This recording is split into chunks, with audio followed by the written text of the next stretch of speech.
Vous avez été nombreux à visionner ma vidéo sur le sous-lieutenant René Debrie et aujourd'hui je voudrais vous parler du soldat Noël Grard et du soldat Van Vasselion qui ont servi dans la casemate C6 de la Drève Saint-Antoine, également dans le secteur fortifié de l'Escaut.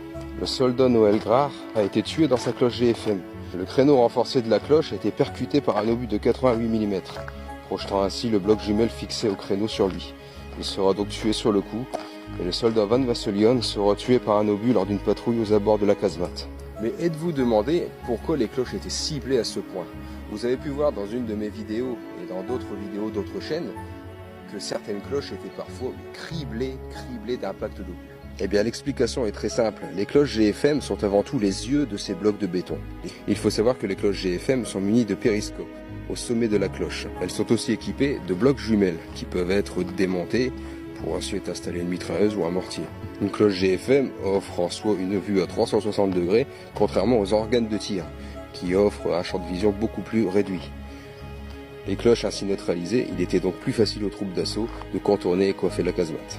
On distingue trois types de cloches GFM. La type A, qui est la plus commune sur la ligne Maginot, sans modification particulière. La type A transformée B, là elle est très caractéristique. Les créneaux ont été renforcés par un bladage circulaire. Et la type B, dont les créneaux sont également renforcés, mais cette cloche de type B est surtout équipée d'une couche de blindage supplémentaire pour éviter l'effet mécanique d'Hawkinson.